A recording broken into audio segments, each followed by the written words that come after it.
Bonjour à toutes et à tous. Merci d'être avec nous pour ce Meet and Share avec Isabelle Doré qui nous rejoint du Québec. Donc, on aura la chance d'avoir une présentation aujourd'hui d'Isabelle sur un projet interventionnel qui implique les personnes atteintes de cancer, mais aussi leurs proches aidants. Je vais attendre qu'il y ait un tout petit peu plus de monde connecté, c'est en train d'arriver et on va commencer doucement. Donc, merci beaucoup à tous d'être venus pour ce Meet and Share un peu plus tard que d'habitude pour accueillir le Canada.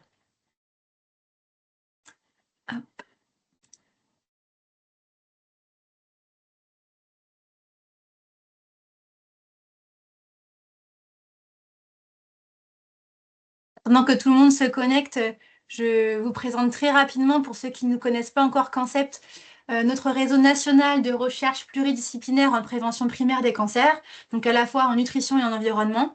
C'est un réseau qui est national avec plusieurs équipes pluridisciplinaires sur toute la France, avec des disciplines très variées. Et l'objectif, c'est vraiment de comprendre et d'agir sur les déterminants qui sont modifiables du cancer et de co-construire avec tous les partenaires, patients, chercheurs, professionnels, des interventions de prévention qui soient plus efficaces et durables, avec différentes thématiques de groupes de travail, allant de la recherche participative aux synergies pour les composantes de la prévention et au transfert de connaissances. Et aujourd'hui, on a un des écosystèmes du réseau qui est le Meet and Share, qui a lieu tous les troisièmes jeudis de chaque mois, normalement de midi à 13h, et pour nos invités exceptionnels comme Isabelle à 17h. Voilà, donc n'hésitez pas à nous contacter si vous avez des questions par rapport au réseau. Et je pense qu'on a pas mal de participants, donc je vais laisser la parole à Isabelle si tu veux partager ton écran pendant que je te présente. Isabelle Doré est épidémiologiste, professeure agrégée à l'école de kinésiologie et des sciences de l'activité physique et à l'école de santé publique de l'Université de Montréal. Elle est chercheuse au centre de recherche du Centre hospitalier de l'Université de Montréal et elle a plusieurs domaines de recherche au niveau d'activité physique dans une perspective de promotion de la santé mentale, physique et mentale. Et aujourd'hui, elle va nous présenter le projet Coactif.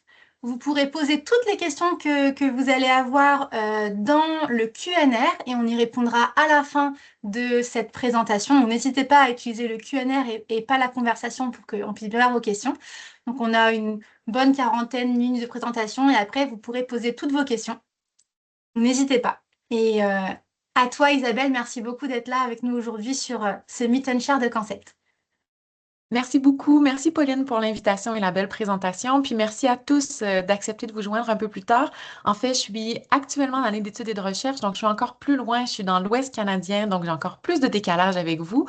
Donc, je suis en Alberta pour une année d'études et de recherche et je travaille notamment avec l'équipe de Nicole Culos-Reid, que certains connaissez peut-être d'entre vous, qui est très impliquée dans la mise en œuvre de programmes d'activité physique en cancer. Donc, on est venu établir des collaborations pour ramener une certaine expertise à Montréal l'année prochaine. Donc, c'est vraiment un plaisir de vous partager une initiative qu'on a développée et co-créée au Québec, qui est le programme Coactif. Donc, ce que je vous propose aujourd'hui, c'est de faire un rapide aperçu du contexte, bien évidemment, que vous connaissez très certainement, qui est le cancer, l'activité physique et le cancer, mais avec un focus un peu plus spécifique sur le contexte de la préadaptation. Et ensuite, vous présenter en fait notre intervention coactive. Puis, je me suis permise d'ajouter un peu de détails sur comment réellement Coactif se déroule comme intervention parce que je pense que ce sont souvent des détails qu'on partage peu, tant dans nos articles scientifiques que dans nos présentations, et qui sont fort importants pour des gens qui souhaiteraient répliquer ce type d'intervention. Donc, c'est un de mes principaux défis et intérêts en recherche, c'est de partager la connaissance pour établir des collaborations, oui, mais s'assurer que des partenaires en France ou ailleurs puissent récupérer ces contenus-là pour recréer des programmes qui soient similaires. Donc, la présentation, évidemment, elle a été préparée, oui, par moi-même, mais en grande partie par Alexia Piché, qui est candidate au doctorat sous ma supervision et coactif et le projet de son doctorat. Donc, elle y travaille depuis déjà plusieurs années. Donc, très rapidement, en ce qui a trait le contexte cancer et activité physique, donc vous le savez probablement, mais au Canada, c'est 2 personnes sur 5 qui vont recevoir un diagnostic de cancer au cours de leur vie. Je sais que les statistiques sont très similaires en France. Le cancer est maintenant la première cause de décès au Canada devant les maladies cardiovasculaires qui ont occupé le premier rang pendant de nombreuses années. On sait que le cancer a de nombreux impacts sur la santé sociale, physique et psychologique des patients. C'est bien documenté, mais de plus en plus, on commence à s'intéresser. Puis je dis on commence, mais je pense que on le fait de manière trop timide, à mon avis, depuis un certain temps, mais de manière beaucoup plus partagée et documentée, d'intervenir auprès des proches aidants pour qui le cancer a également de nombreux impacts, encore une fois, à la fois sociale, émotionnelle et physique. Donc, quand on parle des impacts du cancer, ils sont divers et ils sont souvent co-présents dans l'existence à la fois des patients et des proches aidants. Donc, bien évidemment, on va parler des impacts de la maladie, des traitements et de l'ensemble du parcours du cancer sur la santé émotionnelle et mentale, sur la santé physique, sur les relations sociales. Souvent, le cancer a pour effet de créer de l'isolement de par l'intensité, pardon, de par l'intensité des rendez-vous, des suivis médicaux tant pour le patient que pour le proche. Un impact sur la planification familiale, donc on pense aux patients ou aux proches aidants qui sont soit des parents, soit des enfants qui doivent prendre soin de leurs parents, ou de plus en plus dans la génération des jeunes, si je peux me permettre, dans la trentaine et la quarantaine, qui sont à la fois des parents et à la fois des enfants, donc doivent s'occuper à la fois de la génération qui les a précédés et de la génération qui les suit. De gros impacts également sur les objectifs professionnels et sur les objectifs scolaires pour ceux qui seraient toujours aux études ou pour ceux qui ont des enfants qui sont aux études. Donc, la raison pour qu'on est ici aujourd'hui, c'est pour parler d'exercice et cancer, bien évidemment. De plus en plus, on parle des bienfaits de l'activité physique, mais aussi plus largement des différentes habitudes de vie dans le contexte de la gestion du cancer. Donc, on parle bien évidemment d'activité physique, de nutrition. On commence à parler de plus en plus de l'importance du sommeil et de l'importance du bien-être à la fois social, émotionnel, psychologique dans toute la question de la gestion du cancer. Ce qui a été, à mon avis, trop souvent omis ou oublié, c'est l'importance de développer des interventions qui adressent et qui intègrent des techniques ou des stratégies de changement de comportement. Et c'est probablement une des raisons pourquoi certains des programmes sont plus efficaces que d'autres. Certains programmes ont proposé des interventions qui sont très bien construites, bien basées sur les données probantes, mais qui intègrent peu ou pas des techniques de changement de comportement et qui s'avèrent soit peu efficaces ou soit efficaces à très court terme parce que les interventions n'ont pas nécessairement permis de favoriser, au-delà de l'adoption d'un changement de comportement, mais le maintien de ce changement de comportement dans le temps. Donc, c'est un peu tout ça qui nous a beaucoup, je vous dirais, informés, instruits dans le cadre du développement de coactifs. Et l'équipe avec qui je travaille en Alberta, justement, est une équipe qui est spécialisée dans les techniques de changement de comportement en exercice et cancer. Donc, je me doute que je vous apprends rien. Vous le savez très certainement, l'activité physique est bénéfique et ce, tout au long du parcours du cancer, donc du continuum de cancer. Vous avez probablement vu publier un peu plus tôt cette année, en juin 2026, l'étude Challenge qui a été réalisée notamment au Canada par Kerry Cornea, qui démontre très clairement que les gens qui font de l'exercice en contexte de cancer ont un risque de récidive, de mortalité par cancer qui est grandement réduit de l'ordre de 37 ce qui est énorme. Donc, on a une accumulation de preuves qui nous démontre que la pratique d'activité physique en pré-diagnostic, donc en prévention, permet de réduire l'incidence de plusieurs types de cancers. Elle est efficace aussi dans la phase de pré-traitement et on va parler justement de Coactif, qui est un programme de préadaptation. Elle est efficace pendant les traitements, post-traitement et après le cancer dans la phase de rétablissement ou de survie. Donc, on a depuis 2010 des recommandations en activité physique qui sont spécifiques au cancer, qui ont été proposées et développées par l'American College of Sports Medicine. Et encore une fois, comme vous le savez, probablement, ces recommandations ont été révisées en 2019 dans un article de Campbell, fort intéressant, qui prenait appui sur, oui, les évidences scientifiques qui ont beaucoup évolué, mais qui démontraient que des bénéfices liés à l'activité physique étaient atteints pour plusieurs indicateurs de santé dès l'atteinte de 90 minutes d'activité physique d'intensité modérée, pardon.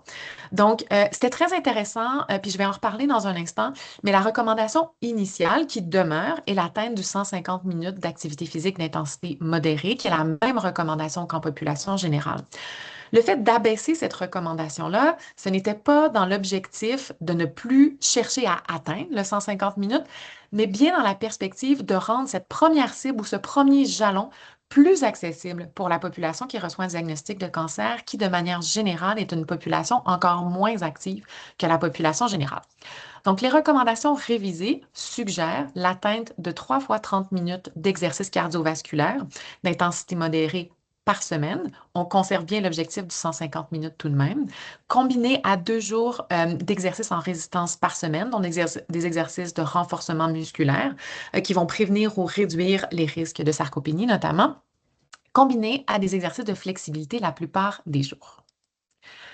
Donc, dans l'article de Campbell, ce qui est très intéressant, et je pense que cet article-là, ou en tout cas, il y a certainement une mise à jour qui pourra être faite prochainement parce que les évidences scientifiques sont grandissantes au cours des 5-10 dernières années. Ce que, on nous propose et ce qu'on nous démontre, en fait, c'est que l'activité physique, dans un contexte de cancer, permet de réduire ou d'avoir un impact positif sur plusieurs enjeux de santé.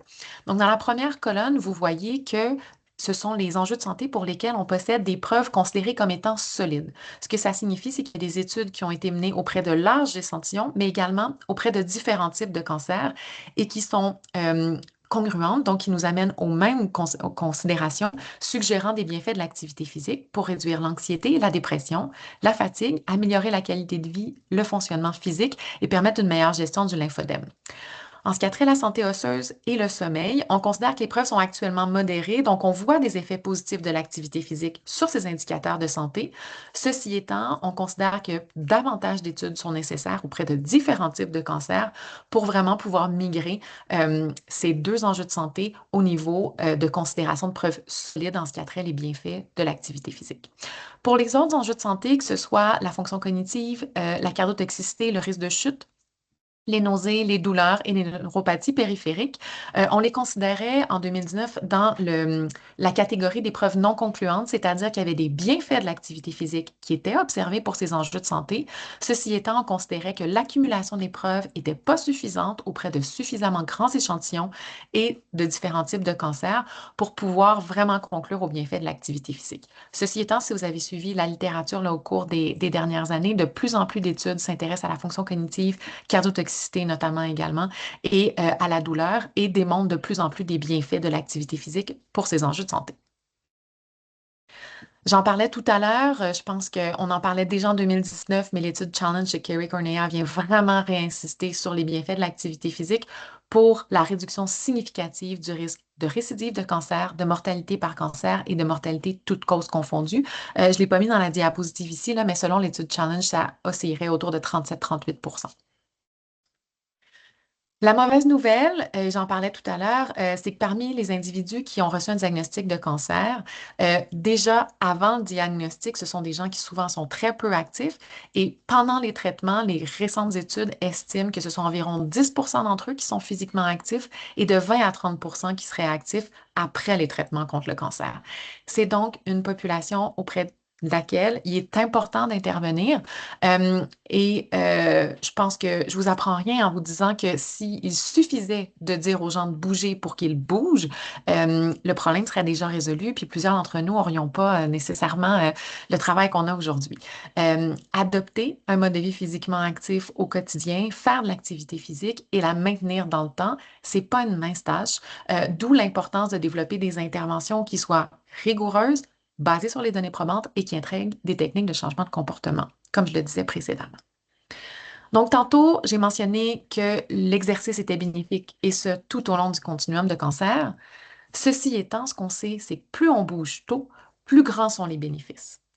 Donc, dans un contexte de préadaptation qui cible la période entre le diagnostic et le début des traitements contre le cancer, donc la majorité des études en préadaptation portent sur la pré-chirurgie, mais il y a de plus en plus d'évidences qui démontrent les bienfaits de la préadaptation, pré-chimiothérapie par exemple, ou entre la chimiothérapie et la chirurgie, pré-immunothérapie. L'idée, c'est vraiment en préadaptation d'optimiser la santé physique et psychologique des patients. Donc, dans la littérature en général, pour notre part, on a choisi d'inclure les proches aidants dans ce type d'intervention. Donc, d'optimiser leur santé physique et psychologique pour réduire le déclin qui est inévitable suite au traitement et favoriser un retour non seulement plus rapide, mais plus optimal au niveau de fonctionnement initial et parfois même à un niveau de fonctionnement qui est supérieur au niveau initial pré-diagnostic. Donc, en ce qui a trait les bienfaits de la préadaptation spécifiquement, donc de l'exercice dans un contexte de pré-traitement, ce qu'on observe dans la littérature, c'est que l'exercice permet une amélioration, bien évidemment, de la condition physique, de la qualité de vie, de la tolérance au traitement, ce qui est extrêmement important parce que ça permet une meilleure observance au traitement, donc une meilleure récupération post-chirurgie. La préadaptation permet aussi une meilleure autonomie, donc une amélioration de l'autonomie, un accroissement de l'autonomie et de l'estime de soi. Ce qu'on observe également, c'est que la préadaptation permettrait une réduction de la fatigue liée au cancer, qui est le symptôme le plus fréquemment rapporté par les patients qui reçoivent un diagnostic de cancer et qui est un symptôme qui n'est pas résolu ou résorbé par le repos généralement, alors que l'activité physique, elle, va permettre de réduire cette fatigue liée au cancer. La préadaptation permet également de réduire les effets des traitements, donc de réduire la durée d'hospitalisation, et je vais y revenir dans un instant, réduire les complications post-chirurgie qui a un impact direct sur le risque de récidive du cancer, de risque de mortalité par cancer, réduction du stress, des symptômes anxieux et dépressifs, et également une réduction de la perte de masse musculaire. Donc, en gros, l'idée de miser sur la préadaptation, c'est de favoriser tout ce qui va s'en suivre. Donc, en misant sur la préadaptation, traditionnellement, la préadaptation inclut des composantes d'activité physique, de nutrition et de soutien psychosocial ou de bien-être pour favoriser une meilleure préparation au traitement dans le but de favoriser la réadaptation, donc une meilleure récupération au niveau de la santé physique, une meilleure qualité de vie, mais aussi un retour à une plus grande autonomie, notamment pour accomplir les tâches de la vie quotidienne. Une autre étude qui a été réalisée récemment au Canada par le Dr. Isaac, très intéressante, c'est une étude qui propose une méta-analyse qui regroupe plus de 100 essais contrôlés randomisés et qui a permis de comparer des gens qui avaient reçu la préadaptation avec des gens qui n'avaient pas reçu de préadaptation. Et en poulant, si je peux me permettre, l'ensemble de ces études-là, ce qu'ils ont observé, c'est que les individus qui avaient reçu de la préadaptation avait une réduction du risque de complications post-chirurgie de l'ordre de 37 ce qui est non négligeable, une réduction de la durée d'hospitalisation et on estime en mettant l'ensemble des études ensemble que cette réduction serait de l'ordre de une journée. Et là, les chiffres que j'utilise ici, ce sont des chiffres qui reposent sur le centre hospitalier où je travaille. On estime qu'une journée d'hospitalisation post-chirurgie, c'est environ 10 000 par patient, donc 10 000 canadiens, ce qui équivaut probablement environ à 600 euros. Donc, c'est une réduction qui est non négligeable des soins, de la prise en charge des patients post-chirurgie avec la préadaptation, ce qui signifie environ que si on réussit à offrir la préadaptation à 100 patients par hôpital par année, ça représente une économie d'1 million de dollars. Donc, je vous présente ceci parce que pour ceux d'entre vous qui seraient soit chercheurs, intervenants, professionnels de la santé dans le réseau de la santé, je présume que c'est similaire en France, mais au Québec, il faut parler le langage des gestionnaires et des dirigeants, et ce langage-là, c'est souvent un langage financier. Donc, pour favoriser l'intégration de programmes comme des programmes de préadaptation en milieu hospitalier, ce type d'analyse et des effets sur l'impact économique que peuvent avoir ces interventions-là est extrêmement important. Donc, ça m'amène à vous parler plus spécifiquement de l'étude coactive. C'est un projet qui se déroule de 2023 à 2026. Donc, on a actuellement terminé la collecte de données. On est en cours d'analyse de données et on présente bien évidemment les résultats de ce projet-là. Et il y a plusieurs articles qui sont actuellement en rédaction. Donc, coactive, c'est une étude pragmatique, multicentrique, hybride de mise en œuvre efficacité. Donc, Coactif repose beaucoup sur la science de la mise en œuvre. Donc, l'idée pour nous, c'est vraiment de faciliter le transfert de la recherche vers la pratique clinique. Et vous allez voir que cette préoccupation-là, elle est présente à toutes les étapes du développement de Coactif. Donc, vous n'êtes certainement pas sans savoir, il existe de nombreuses études, des essais contrôlés randomisés en contexte de laboratoire très contrôlés qui démontrent l'efficacité de l'activité physique. Donc, notre objectif à nous, c'était pas de répliquer ce type d'études, mais plutôt d'aller un peu plus loin pour dire est-ce qu'en contexte réel de soins, dans différents milieux hospitaliers avec des structures organisationnelles qui sont variées, est-ce qu'on réussit à mettre en œuvre ce type de programme-là et est-ce qu'on observe des bénéfices sur différents indicateurs de santé qui sont similaires à ceux qu'on observe dans un contexte plus optimal de recherche clinique de laboratoire. Donc, en se basant à la fois sur la littérature, sur l'expertise clinique, mais également sur l'expertise et le savoir expérientiel des patients et des proches aidants, on a développé Coactif. Donc, Coactif s'inscrit dans un processus de co-création. Donc, c'est un projet qui est reposé à la base sur la création d'un comité de co-création, notamment pour co-identifier avec les différentes parties prenantes les besoins tant en information et en soutien, que ce soit en activité physique, en nutrition, en sommeil, parce que ce sont toutes des composantes qu'on a voulu intégrer dans l'intervention. Donc, dans notre groupe de co-création, on avait bien évidemment des patients partenaires, des proches aidants partenaires, plusieurs experts qui étaient soit des chercheurs avec une expertise bien spécifique dans un domaine ou des professionnels de la santé, donc on avait les deux, plusieurs kinésiologues qui sont nos spécialistes en APA, donc au Québec, des étudiants et des chercheurs. Ce comité-là a développé, et ça, je vous dirais que ça a même précédé le projet Coactif en 2023. On a débuté dès 2020 pour ce projet-là. On a co-développé l'ensemble du matériel et des considérations et des balises pour développer l'intervention coactive. On a présenté ces différentes composantes-là que l'ensemble du comité a pu critiquer et par la suite, on l'a testé en faisant la mise en œuvre en contexte réel de soins et on est en cours de processus d'évaluation. Donc, Coactif, en bref, c'est un programme qui principalement repose sur un programme d'exercice et une prescription basée sur les données probantes. Donc, on propose une prescription individualisée d'exercice et on forme nos kinésiologues avec une formation spécialisée en cancer. Puis je pourrais revenir si c'est quelque chose qui vous intéresse là, dans la période de questions peut-être. C'est un programme multimodal et entièrement virtuel et je vais y revenir. Donc, ça intègre différentes composantes d'exercice, nutrition, bien-être, sommeil et motivation, tout en ajoutant des stratégies de changement de comportement. C'est basé sur le soutien social. Donc, on vise à renforcer le soutien social en intégrant à la fois les proches et les patients et en formant nos professionnels de la santé afin qu'ils puissent être des porteurs de ce soutien social-là et renforcer la relation patient et proche à l'intérieur de l'intervention. C'est aussi un programme qui était basé ou qui reposait sur un système de référencement intégré. Donc, on a fait le choix pour créer l'habitude dans nos centres de santé de plutôt informer les professionnels, que ce soit les chirurgiens. Donc, en préadaptation, les chirurgiens sont extrêmement importants parce que ce sont les premiers à intervenir dans le parcours. Donc, nos chirurgiens, nos oncologues, nos infirmières, on appelle nos infirmières pivots, ce sont les infirmières qui prennent en charge le patient dans toutes les étapes de la gestion et du continuum de soins en cancer. Donc, on a voulu leur présenter les outils coactifs, leur présenter le projet coactif pour qu'eux-mêmes en parlent aux patients et les réfèrent aux patients. On aurait pu, et réfère au programme, pardon.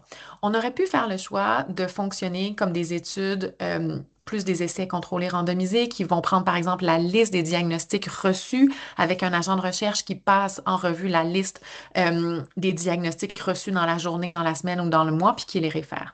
On n'a volontairement pas voulu fonctionner d'une telle manière parce qu'on sait que c'est quelque chose qui n'est pas périn à long terme. C'est très dépendant de la recherche. On a plutôt voulu multiplier nos efforts pour créer l'habitude de penser parler d'activité physique, penser parler de coactif pour référer le programme auprès des professionnels de la santé qui vont demeurer présents auprès des patients.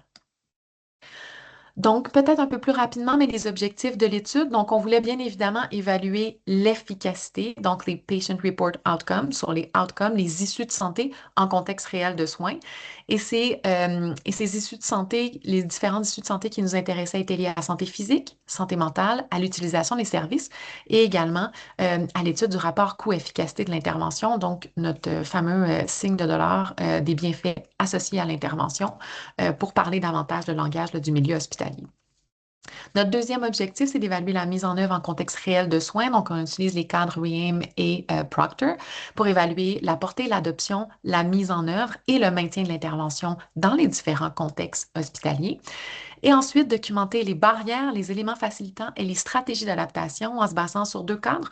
Donc, le cadre CEPHIR, mais aussi la taxonomie ERIC que vous connaissez peut-être, en réalisant des entretiens avec des participants, donc à la fois des patients et des proches et des professionnels de la santé, impliqués soit dans le référencement ou soit dans les aspects davantage liés à la gestion de l'organisation des soins de cancérologie dans nos centres de santé. Donc ici, vous avez une petite carte du Québec. Certains d'entre vous connaissez probablement le Québec un peu. Donc, vous avez le CHUM, qui est le Centre hospitalier de l'Université de Montréal dans la ville de Montréal, qui dessert une population d'environ 1,8 million d'habitants. Ceci étant, le CHUM est un centre hospitalier universitaire qui dessert une très grande population. Notre géographie, notre système de santé au Québec est très différent de celui que vous avez en France. Donc, c'est pas rare du tout et je vous dirais même très fréquent qu'au CHUM, on va traiter des patients qui habitent à 8-10 heures de route de Montréal. Donc, c'était une considération très importante pour nous. Ils vont recevoir leur chirurgie, par exemple, à Montréal, mais ils habitent probablement dans la région de l'Abitibi, qui est située très au nord du Québec. Et c'était donc important d'en tenir compte dans le type d'intervention qu'on allait offrir, parce que vous pouvez vous imaginer que des déplacements 2-3 fois par semaine en contexte clinique à l'hôpital étaient plus ou moins réalistes. On a aussi réalisé le projet dans la région de Sherbrooke, donc au CIUS de l'Estrie. Les CIUS, ce sont nos centres intégrés universitaires de santé de sociaux. Ce sont des unités régionales qui est affiliée à l'hôpital universitaire de Sherbrooke, donc qui dessert une plus petite population, beaucoup de gens qui vivent dans des régions un petit peu plus éloignées. Euh, euh, qui vivent dans des villages généralement à moins grande densité de population. Et on avait une troisième région qui est la région du Saguenay-Lac-Saint-Jean, beaucoup plus petite région, très dynamique par contre. Donc, on voulait voir avec une structure organisationnelle complètement différente, beaucoup moins de professionnels de la santé, comment se déroulerait en tout cas la mise en œuvre de ce programme-là. Donc, les critères d'éligibilité à coactif étaient les suivants. Donc, les patients et les proches devaient être âgés de 18 ans et plus. Pour les patients, ils devaient avoir reçu un diagnostic de cancer et le diagnostic devait avoir été annoncé aux patients. Ils devaient être en attente d'une chirurgie pour ou contre le cancer dans au minimum 2 semaines. Le 2 semaines, c'est pour permettre une fenêtre d'intervention suffisante. Donc, pour ceux d'entre vous qui déployaient des programmes, vous le savez très certainement, entre le moment où on reçoit la référence, on évalue le patient, on l'intègre au programme, on intervient. Je vous dirais que 2 semaines, c'est vraiment la durée minimale.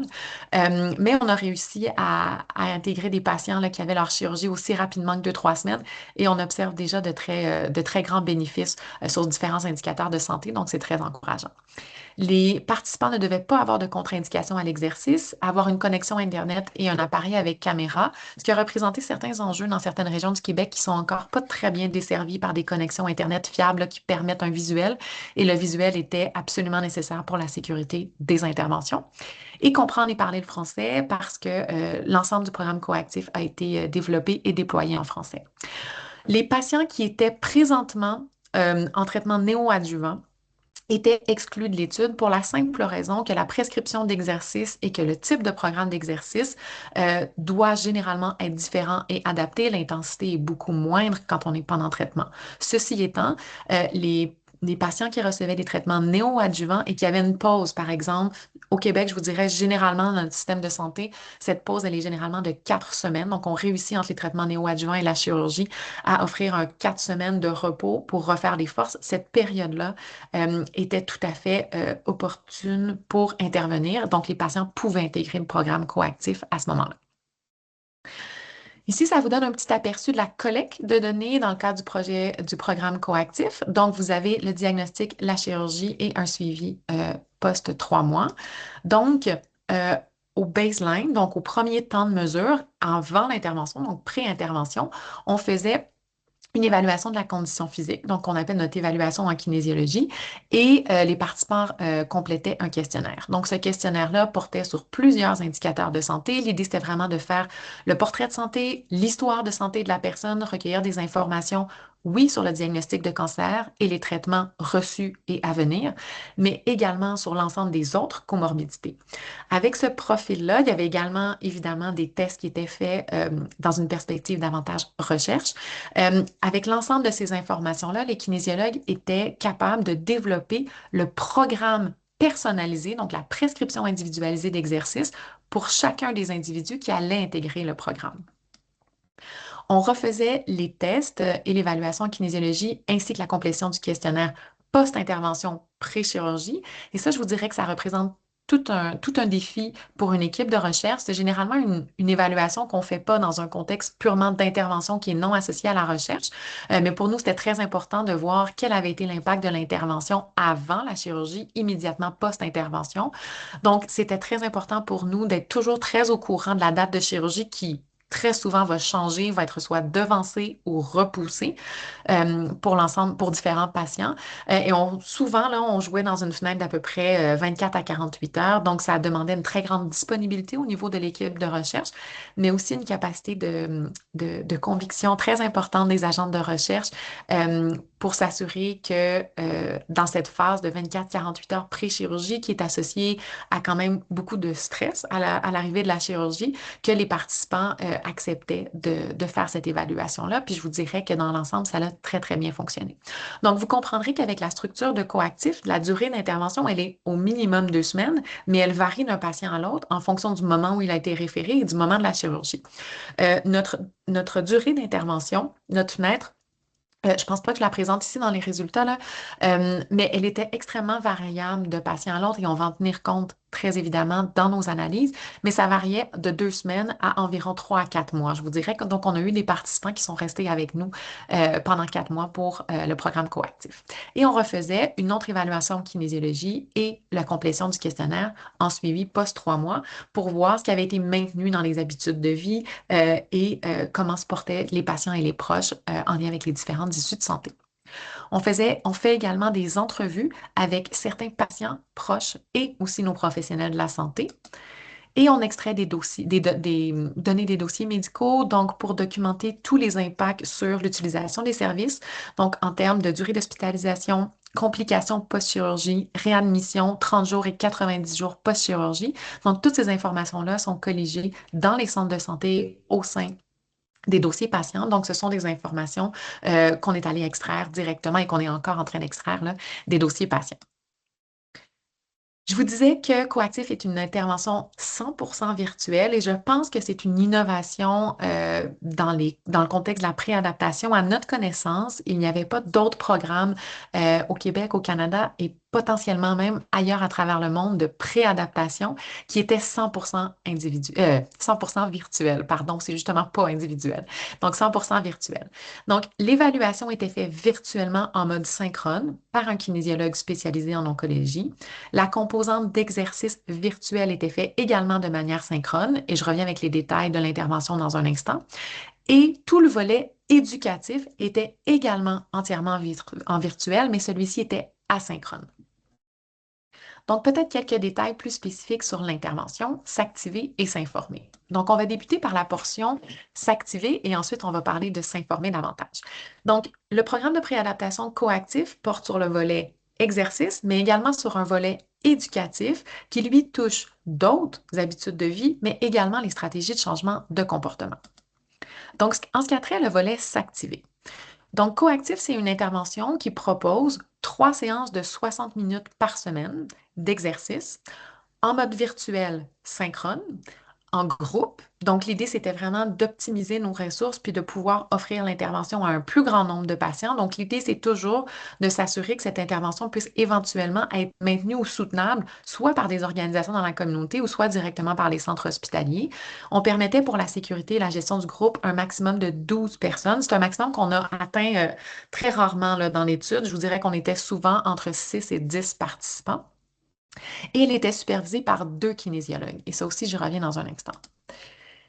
Les diades patients proches étaient fortement encouragés. Ceci étant, vous allez voir, ce n'est pas une majorité de patients qui ont participé avec leurs proches, mais on a quand même un certain nombre de proches qui ont participé et certains participaient avec le patient, donc dans le même groupe. On avait plusieurs groupes dans le même groupe et certains, pour des raisons d'horaire, participaient dans un autre groupe. Donc, c'était vraiment une intervention à part entière qui était proposée à la fois aux patients et aux proches.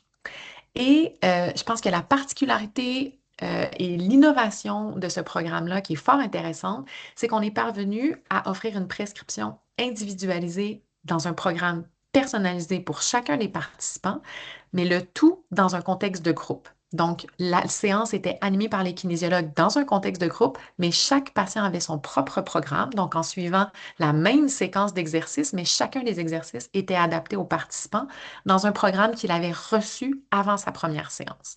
Et vous allez voir, c'est un élément très important qui demande vraiment des kinésiologues qui sont très à l'aise pour intervenir en virtuel, en groupe et qui ont une certaine expérience de la population, parce que tous les kinésiologues devaient maîtriser l'ensemble des programmes des participants qui se connectaient au programme d'exercice pour cette journée spécifique. Donc ici, je ne rentrerai pas dans les détails, mais vous avez les recommandations de l'American College of Sports Medicine pour les exercices aérobie et de renforcement musculaire. Et simplement pour vous dire qu'avec des toutes petites variations, Coactif se colle vraiment aux recommandations en exercice. Ce qu'on a choisi de faire par ailleurs, c'est que dans nos 3 séances par semaine, on avait 2 séances, donc les lundis, vendredis, qui étaient basées sur une structure par intervalle, alors que le mercredi, c'était des séances aérobie en continu. Donc, on respectait beaucoup l'échelle de perception de l'effort pour adapter les exercices, évidemment. Et en 1 heure, on réussissait à atteindre 25 minutes d'activité physique aérobie, ce qui est un défi. Je vous dirais qu'on a fait plusieurs scénarios à plusieurs reprises, qu'on a même testé avec l'équipe de recherche pour voir si c'était un enchaînement qui était réaliste à l'intérieur d'1 heure, incluant l'accueil des participants, l'échauffement, le retour au calme, le renforcement musculaire, sans stresser non plus l'ensemble des participants, là. Donc, on a fait plusieurs tests, plusieurs adaptations pour avoir vraiment une modalité fluide de déroulement de l'intervention et ça a très bien fonctionné. Ici, je vous donne quelques détails sur le déroulement de la séance. L'idée, c'est pas de passer en détail, mais simplement pour vous dire que rapidement, on s'est aperçu que c'était très important de se connecter à l'avance pour différentes raisons. Donc, les kinésiologues ouvraient la séance environ 15 minutes à l'avance pour accueillir les participants, leur poser des questions, faire un certain suivi, discuter potentiellement des blessures, des modifications de ce qui avait pu se passer au cours des derniers jours. C'était aussi une précieuse occasion où les participants échangeaient entre eux. Donc, il y avait vraiment un réel sentiment de cohésion, sentiment d'appartenance qui se développait au sein du groupe, même si le groupe était de composition variable avec le temps, parce que certains patients partaient pour la chirurgie, d'autres arrivaient en fonction du diagnostic. C'était vraiment une période très précieuse et c'est certainement quelque chose qu'on va retenir dans l'étude de la mise en œuvre comme étant une stratégie gagnante pour favoriser le climat sain, le soutien social, mais aussi de l'adhérence à l'intervention. Plus les participants se sentent à l'aise au sein du groupe, plus ils ont de chances d'être observants à la prescription. On avait 2 kinésiologues, comme je vous ai dit.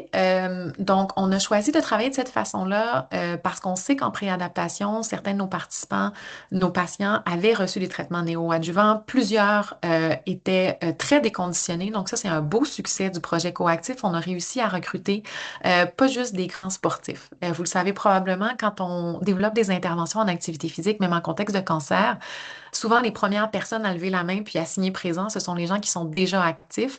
Or, même si c'est bien d'intervenir puis de soutenir ces individus-là pour qu'ils ne déclinent pas puis qu'ils ne perdent pas ou diminuent pas leur pratique d'activité physique, ce qu'on veut surtout aller chercher, c'est les personnes qui sont inactives et particulièrement déconditionnées parce qu'on sait que c'est auprès de ces personnes-là qu'on va faire la plus grande différence.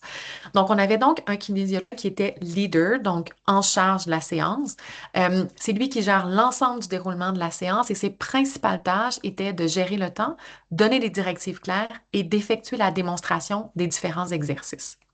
Bien évidemment, il pouvait corriger la technique des participants, modifier, adapter la prescription aux besoins, encourager de manière spécifique et personnelle les participants, puis accompagner le modérateur pour la gestion des événements indésirables. Puis ça, j'en reparlerai dans un instant. Notre modérateur était notre deuxième kinésiologue. Ça s'est avéré être quelque chose de fort important. Nous, c'était basé sur la littérature pour assurer la sécurité de l'intervention. On est entièrement en virtuel auprès d'une population qui présente souvent plusieurs comorbidités. Donc, même si nos participants avaient complété le QA+, par exemple, donc le questionnaire d'aptitude à l'activité physique, on en avait tenu en compte les traitements en cours, les comorbidités, il y avait toujours un certain risque. Donc, ce modérateur-là est une personne extrêmement importante qui était responsable de gérer l'ensemble de la technologie, de rappeler aux participants de bien positionner leur caméra. Je vous donne des exemples très concrets, mais de rappeler aux participants que s'ils avaient des animaux de compagnie, de s'assurer que durant la séance d'exercice, ils ne soient pas dans la pièce avec eux pour s'assurer qu'ils ne trébuchent pas, par exemple, sur un chat ou un chien qui pourrait circuler entre leurs jambes alors qu'eux regardent la caméra. Donc, c'est des petites considérations qui étaient très importantes. Il joue un rôle très actif de soutien au kinésiologue principal qui est le leader. Il s'assure aussi de prendre les présences, de faire des corrections, les corrections de la technique. Je m'excuse, là, il y a deux lignes qui se sont jumelées, mais des corrections au niveau des exercices, puis il s'assure de la gestion de la technique. Et c'est aussi la personne qui était responsable, oui, de la gestion de la musique, mais surtout de la gestion des événements indésirables. Et j'y viens dans un instant parce que je pense que c'est un élément qui est très important pour les interventions virtuelles. Donc, on avait plusieurs procédures de sécurité. Je vous l'ai dit, le positionnement de la caméra était extrêmement important. On voulait absolument voir la personne de la tête aux pieds en permanence et c'était des choses qui étaient enseignées aux participants lors de l'évaluation initiale de la condition physique. Donc, les kinésiologues prenaient un temps nécessaire pour accompagner les participants dans la préparation à leur participation à la première séance. Donc, certains participaient avec un iPad, d'autres avec un ordinateur. Vous le savez très certainement, Zoom fonctionne différemment en fonction des appareils qu'on utilise. Donc, on avait développé des guides, mais on les accompagnait pour qu'ils puissent le faire, comment positionner la caméra. Il y avait le fichier de suivi et de présence. Donc, en permanence, le modérateur avait ce fichier-là qui était ouvert sur son ordinateur en même temps que la séance. Il avait donc le nom, le prénom, le courriel, mais surtout le numéro de téléphone de la personne ainsi que d'une personne à contacter en cas d'urgence et l'adresse de la personne. Si la personne n'était pas à son domicile, on demandait toujours aux participants de nous dire physiquement où ils étaient et on notait l'adresse dans une perspective de sécurité pour envoyer les secours s'il y avait si, il y avait un événement indésirable. Et on validait toujours si la personne était seule à la maison ou accompagnée. En cas d'urgence médicale, ça s'est produit, on a eu deux urgences mineures et je vous dirais qu'à chaque fois, on a rempli des formulaires là, d'événements indésirables et on a été impressionnés de la gestion de ces situations-là. Je pense qu'on les avait bien préparées et ça s'est extrêmement bien passé. Heureusement, c'est des situations qui n'ont pas nécessité l'appel au 911, au service d'urgence, mais qui ont nécessité une prise en charge un petit peu plus étroite et un suivi auprès des professionnels de la santé. Donc, en cas d'urgence, ce que les kinésiologues faisaient, c'est que rapidement, le modérateur créait une salle indépendante sur Zoom pour être seul avec le participant qui est en difficulté. Donc, on appelle ça des breakout rooms, comme vous le savez fort probablement, ce qui permettait de maintenir un contact direct et personnalisé.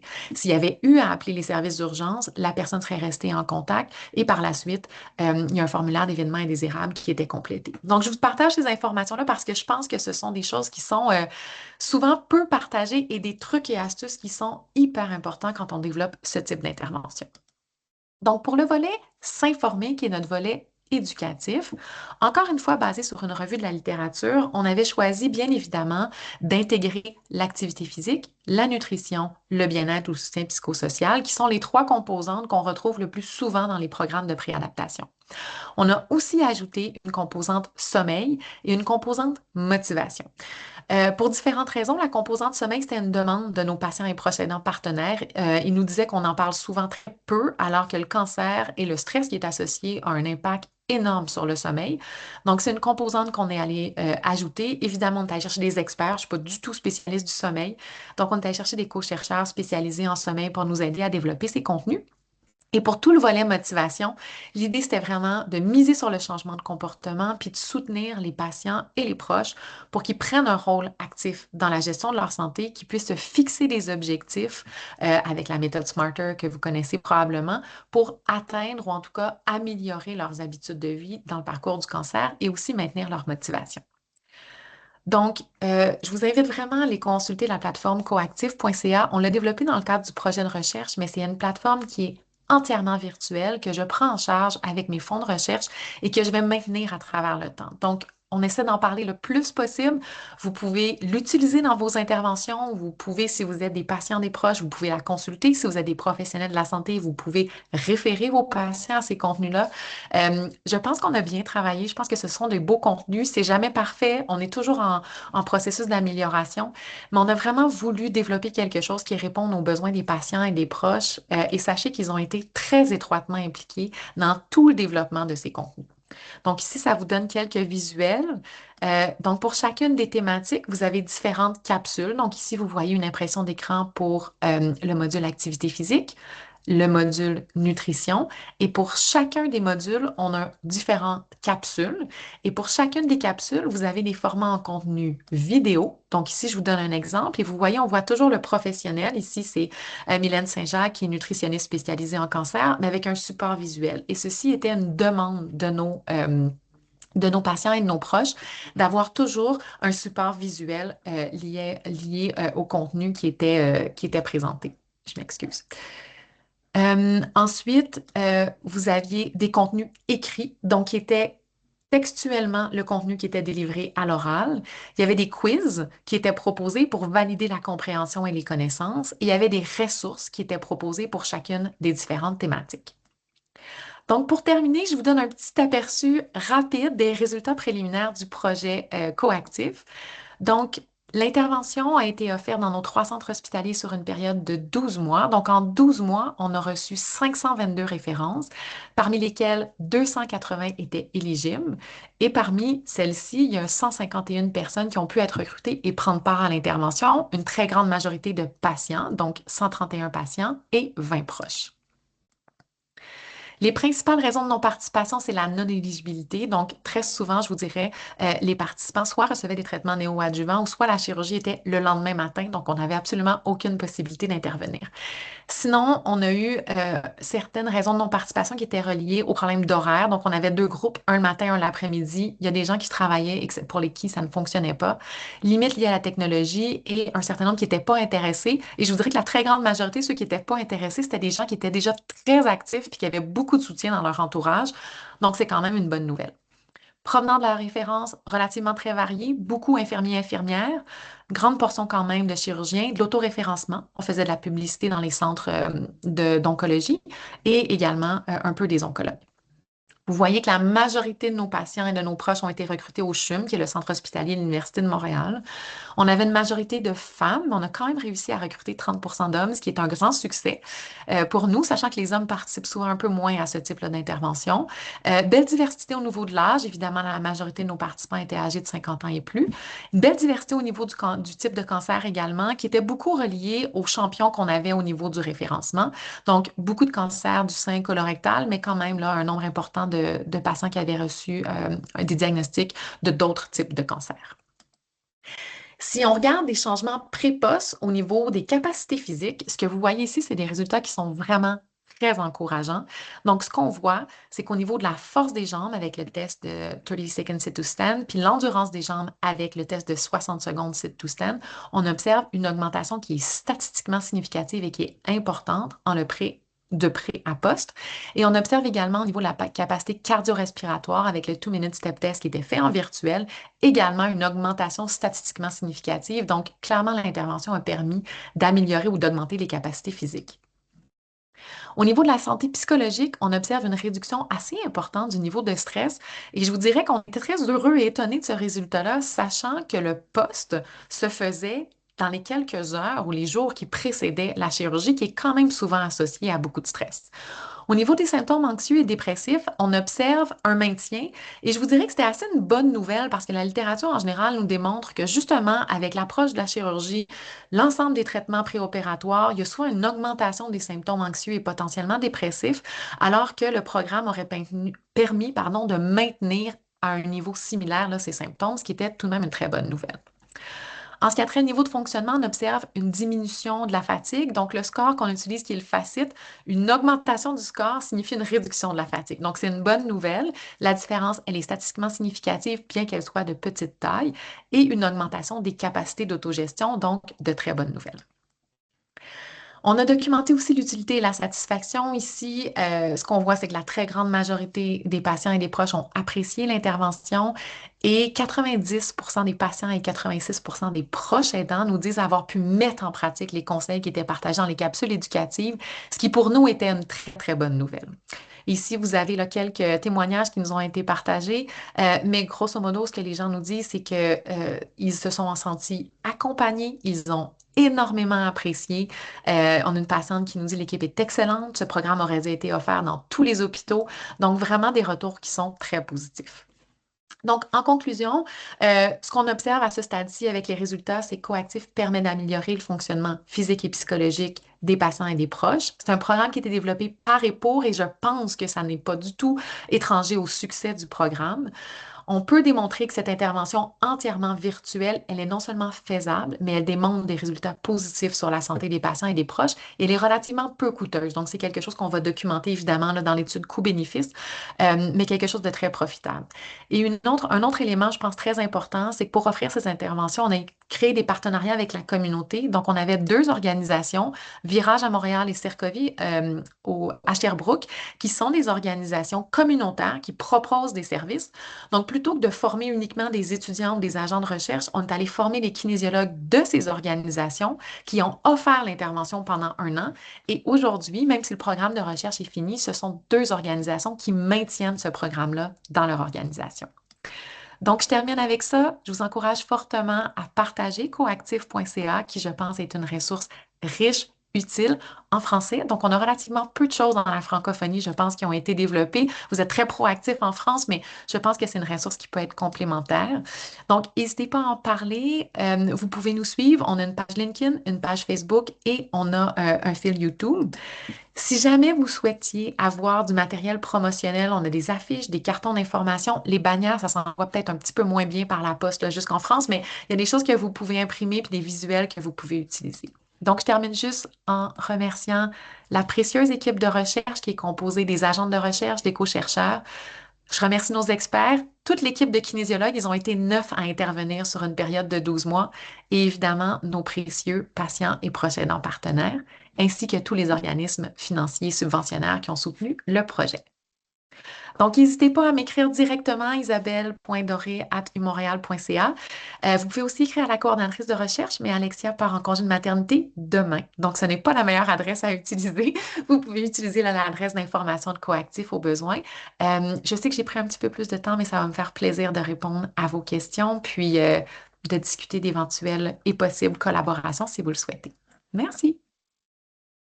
Merci Isabelle, c'était excellent. Et en plus, je vais me souligner que la, la présentation graphique est très attractive. Donc, merci d'avoir aussi pris le temps de communiquer scientifiquement de manière aussi visuelle. C'est très agréable. Alors, j'ouvre les questions. Si vous avez des questions à Isabelle sur Coactif, soit vous pouvez lever la main pour les poser et je peux vous donner la parole si vous le souhaitez, soit par écrit, comme vous préférez. Alors, on a une question qui est apparue. Ça charge. C'est en train de charger. Je ne sais pas si tu la vois, Isabelle, parce que moi, c'est en Oui. train de charger. Si tu veux la Euh, lire, parce que... Donc oui, bonjour, merci pour votre présentation, c'est passionnant. Merci beaucoup, c'est très gentil, c'est de Bernard Clarisse. Je trouve, Clarisse Bernard plutôt, je trouve intéressant qu'il y ait relativement peu d'exclusion liée à la technologie, malgré une proportion importante de patients âgés. Est-ce que ça veut dire que la question du numérique est réellement peu problématique ou est-ce qu'elle se joue autrement, par exemple, via des formes de sélection en amont ou des aides de l'entourage? C'est une excellente question, puis je pense que c'est une combinaison de tout ça. Donc, je pense que nous aussi, on anticipait vraiment des enjeux. Je vous dirais qu'il y a eu des enjeux, mais on a développé rapidement des stratégies pour les accompagner. Je vous dirais que le 7% de gens qui n'étaient pas à l'aise avec Zoom est probablement beaucoup plus élevé au moment du recrutement. Ceci étant, les agents de recherche ont fait un excellent travail pour les accompagner. Et je vous dirais même que c'est après qu'on a développé, on avait déjà commencé le recrutement quand on a développé un guide de connexion Zoom sur ordinateur, un guide de connexion Zoom pour iPad. C'est pas des choses qu'on avait. Donc, je pense que la prise en charge par l'équipe de recherche a été extrêmement importante. On a aussi compris assez rapidement que d'inclure les proches, c'était vraiment très stratégique, même s'ils ne participaient pas à l'intervention. Des fois, il y avait quelqu'un dans l'entourage, en tout cas, qui était plus habilité à gérer la technologie. Donc ça nous a aidé énormément.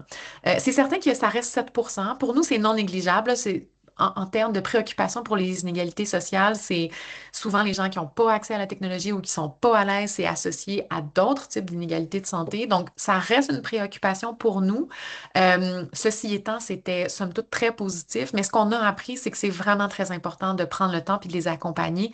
Puis je vous dirais des fois que l'évaluation de kinésiologie pouvait prendre peut-être un 30 minutes, mais que l'autre 30-45 minutes était fort probablement dédié justement à la gestion de la connexion et tout. Fait qu'il y avait vraiment beaucoup de travail qui était fait à ce niveau-là.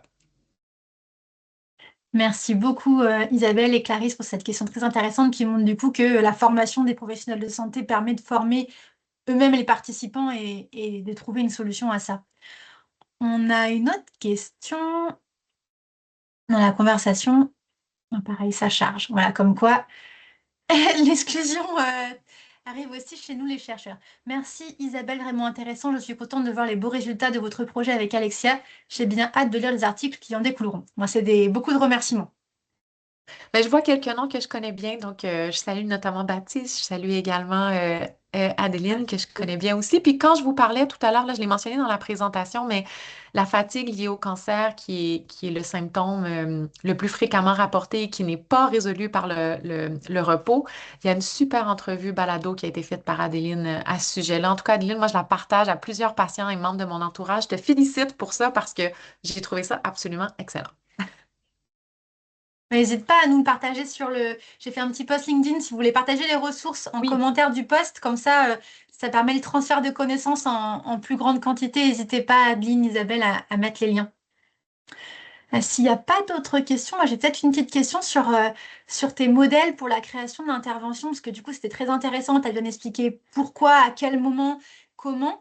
Mais est-ce que tu as utilisé des modèles particuliers, par exemple des modèles de création d'intervention, de design, comme celui du Combi ou du BCIO? Est-ce que tu t'es basé sur des modèles théoriques pour t'aider à savoir qu'est-ce qu'il fallait faire en fonction des freins et leviers? Je sais que Baptiste avait publié un article sur les freins et leviers à l'activité physique dans le cancer, des choses qui sont bien connues. Voilà, comment tu es passé des freins et leviers à la création d'une intervention qui se prouve être efficace, mais comment tu as fait ça? C'est une super bonne question. Donc, je vous dirais que pour la portion qui est l'intervention en exercice, c'est une intervention qui était vraiment basée sur les données probantes et les essais cliniques qui avaient précédé. Ceci étant, que ce soit le modèle Combi que vous connaissez probablement dans le changement de comportement, pour tout le développement du module éducatif, c'est quelque chose qu'on a intégré, mais je vous dirais, si je peux déjà auto-critiquer le programme, c'est quelque chose qu'on aurait dû faire plus tôt et mieux, à mon avis. Et je vous explique pourquoi. Ce qu'on a observé, c'est que les participants qui ont consulté les capsules éducatives en ligne en ont retiré énormément de bénéfices, mais ce n'est pas la majorité d'entre eux qui ont consulté un grand nombre de capsules éducatives. Et je pense que si on avait intégré plus tôt dans le projet de recherche, ces stratégies de changement de comportement et d'adoption, on aurait créé des portions de l'intervention plus spécifiques. Puis là, je vous donne un exemple. On le fait maintenant avec les organisations. Ils présentent une des capsules chaque vendredi. Donc, l'intervention est 3 fois par semaine. Donc, chaque vendredi, ils présentent une capsule et ils conseillent aux participants d'aller revisionner la capsule, de faire les quiz et ils en reparlent la semaine suivante. Donc, je pense que si on avait intégré ce type de modèle-là plus tôt dans notre réflexion, on aurait probablement mieux intégré les contenus éducatifs à l'intervention, ce qui n'a pas été fait. Ce qui est clairement une limite, puis qui va avoir été, là, je pense, peut-être un élément peu moins à succès de l'intervention et qui certainement gagnerait à être fait autrement. Donc, très beau commentaire, Pauline, puis ça démontre qu'on peut toujours s'améliorer. Merci beaucoup. Et puis en plus, ça pourra faire qu'on puisse travailler ensemble pour le projet. Tout à fait. Alors, on a justement une question et un commentaire de Baptiste. Bonjour Isabelle, merci, c'est très intéressant. Hâte de voir l'ensemble des résultats, notamment ceux médico-économiques, avec tout de même 2 kinésiologues par séance. J'anticipe déjà la suite. Quelle perspective à coactif? Un RCT multicentrique avec nous? Ça serait vraiment chouette. Ça serait vraiment très chouette. Puis je pense que, en tout cas, je me permets de le mentionner, là, mais vous le savez probablement, il y a les grandes subventions Horizon Europe. Maintenant, le Québec est éligible hein, pour soumettre avec vous. Donc, je pense que c'est certainement des collaborations internationales auxquelles on devrait réfléchir. Je pense que ce serait hyper intéressant. Moi, j'ai déposé en janvier dernier une demande pour la mise à l'échelle de coactifs dans 6 organisations au Québec, donc 3 grands centres hospitaliers, les villes de Québec et Montréal, avec le côté anglophone, vous le savez peut-être, là, on a des tensions historiques et culturelles. On s'adore comme chercheurs et collaborateurs, mais on travaille peu ensemble, le côté anglophone et francophone. Donc, j'ai déposé une demande pour déployer l'intervention dans 6 organisations de santé. On verra si c'est financé, mais je pense qu'il y aurait des belles perspectives à faire une mise en commun. Et peut-être que je peux vous le dire d'emblée, là, ce à quoi je réfléchis en ce moment, c'est d'avoir un modèle via une plateforme qui permet le screening et l'évaluation intégrée des patients. Parce que s'il y a une chose qui coûte très cher, c'est cette portion-là. Et si on veut rejoindre l'ensemble des participants, des patients qui reçoivent un diagnostic de cancer, on ne peut pas passer 1 heure au téléphone puis 1 heure en évaluation. Ce n'est pas un modèle qui est périn et qui est soutenable pour nos systèmes de santé. Donc, le développement d'un portail où il y aurait un pré-screening pour identifier nos patients vulnérables et qu'il y aurait ensuite une stratification en fonction du niveau de vulnérabilité des patients et une intervention adaptée.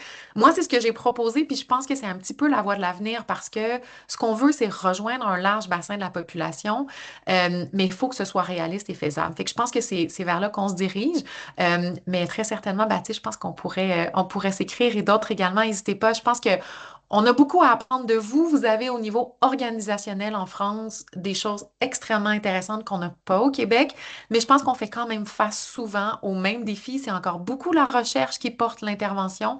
Puis il faut déployer en tout cas des stratégies. Fait que je serais vraiment très intéressée à discuter. Puis c'est plus proche de vous, mais cet été, vous le savez peut-être, mais il y a le congrès ISEO, qui est le International Society for Exercise Oncology, qui tient son congrès inaugural en Allemagne à Heidelberg. Puis j'y serai pour présenter Coactif. Donc, si jamais certains d'entre vous y êtes, ben, ça me fera bien plaisir d'échanger. Un immense merci Isabelle, c'était passionnant. Je crois qu'on a encore une question qui vient d'arriver. Je regarde le Q&A. On a beaucoup de remerciements, c'était vraiment très clair. Est-ce que vous avez identifié des profils de patients pour lesquels le programme doit être un peu plus adapté pour fonctionner? C'est une super bonne idée. À ce stade-ci, non, parce on n'est pas rendu là dans nos analyses, en fait. Ceci étant, on va bien évidemment regarder l'efficacité. On va aussi regarder l'efficacité en fonction des caractéristiques cliniques et sociodémographiques et en fonction de l'observance. Donc, pour nous, ça va être très important de savoir est-ce que, par exemple, le programme est efficace si un participant participe à au minimum 60% des séances? Est-ce que les bienfaits sont plus grands pour certains types de cancers, certains groupes d'âge, par exemple? Est-ce que ceux qui présentent des comorbidités en bénéficient autant? Ce que je peux vous dire de manière anecdotique, puis qui m'a été rapporté par les étudiantes et les agentes de recherche qui faisaient les évaluations, c'est que les participants les plus déconditionnés étaient souvent ceux qui présentaient les plus grandes améliorations. Et ça, pour nous, c'est vraiment une excellente nouvelle. Ceci étant, je pense qu'il va falloir que ce soit bien supporté là, par des résultats. Donc, ça devrait venir dans la prochaine année, 2 prochaines années. Donc, je vais y travailler. Alexa est en congé de maternité, mais à son retour, là, elle va continuer à travailler sur certains articles. Mais moi, je travaille sur tout ce qui est efficacité et coût-efficacité économique. C'est des choses qui vont être produites dans la prochaine année. Super. Et on a une dernière question pour finir d'Alice sur l'implémentation dans les soins hospitaliers. Oui, c'est un défi de taille. C'est un défi de taille dans les articles qui vont porter sur plus sciences de la mise en œuvre, puis l'implantation. On va en parler beaucoup. Ce que je peux vous dire, c'est qu'au CHUM, c'est le centre hospitalier où moi je travaille, mon bureau est là. C'est une très grosse machine et je pars de la préadaptation depuis 6 ans. Et ça a finalement bien fonctionné, comme vous avez pu le voir dans le recrutement, mais ça fait 6 ans que j'en parle. Au centre hospitalier de Sherbrooke, ça a été extrêmement difficile. Extrêmement difficile. On n'a pas du tout atteint nos cibles de recrutement. Puis c'est pas parce que les gens y croient pas, c'est parce qu'on n'arrive pas à identifier les bonnes personnes dans le parcours de soins pour la référence. Puis les gens sont pas bien habilités pour parler de l'intervention.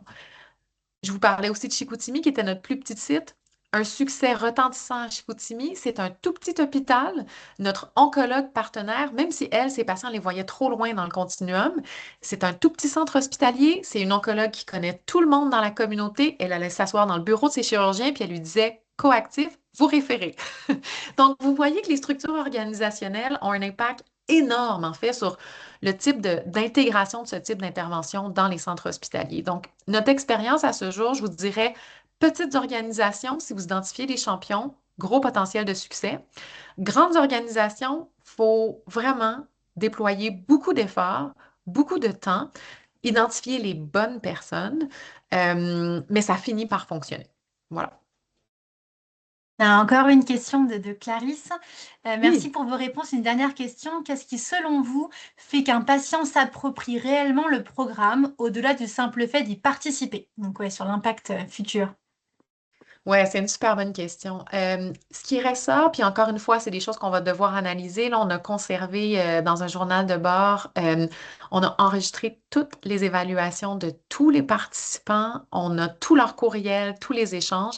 Ce qui ressort beaucoup, je vous dirais, c'est le sentiment d'appartenance développé autour du programme. Et le sentiment d'appartenance a été, je pense, développé avec les autres participants, avec les kinésiologues, mais aussi beaucoup avec les gens qui faisaient l'évaluation. Et ça, c'est des gens qui étaient dans l'équipe de recherche, mais qui éventuellement seraient des gens dans les milieux hospitaliers, par exemple. Et c'est le danger avec une plateforme d'évaluation, je vous dirais. Le contact qui a été créé dans le cadre du projet a mis les gens en confiance et je pense qu'ils ont réellement perçu les bienfaits pour eux-mêmes. Donc, je pense que, ils ont adopté, juste pour vous donner une idée, là, on a près de, je pense que c'est 25% des participants qui nous ont offert de devenir patients et proches aidants partenaires pour nos futurs projets de recherche. Donc, c'est juste vous dire, ils ont vraiment un sentiment d'appartenance, je pense, au groupe, mais au programme de manière plus générale. Et je pense que toutes les personnes qui ont gravité autour de l'intervention y sont pour beaucoup. Autre chose, puis là, j'en ai pas parlé aujourd'hui, on communiquait très régulièrement avec les participants. On leur envoyait chacun un rapport individualisé avec leurs résultats pré-post pour les indicateurs physiques. Donc, il y avait leur nom, il y avait leur score avant l'intervention, post-intervention, une flèche vers le haut, une flèche de maintien. Si la flèche était négative, on expliquait et tout. Il y avait aussi des rapports d'études qui étaient envoyés. Donc, on a vraiment tout fait pour garder un lien très étroit avec eux et je pense que ça a contribué à une meilleure adhérence à l'intervention. C'est excellent. Un immense merci Isabelle pour cet incroyable projet et puis pour ta motivation et toutes ces collaborations possibles. Comme j'ai vu qu'on a un peu dépassé l'heure, je vais profiter pour vous dire merci à tous pour votre participation. Encore un immense merci Isabelle. Et pour vous rappeler qu'on a un nouvel Meet and Share en avril, le 23 avril, cette fois à midi, avec Alice Belisha qui nous parlera de comment est-ce qu'on peut co-construire des interventions, cette fois dans le domaine de l'alimentation et le contexte universitaire. Donc ça s'avère aussi passionnant. Donc, je vous remercie infiniment. N'hésitez pas à commenter le post LinkedIn pour mettre vos ressources et vos questions et vous pourrez avoir le replay sur YouTube Concept. Et on vous remercie infiniment. Merci à tous. Merci beaucoup. Bonne journée. Au plaisir.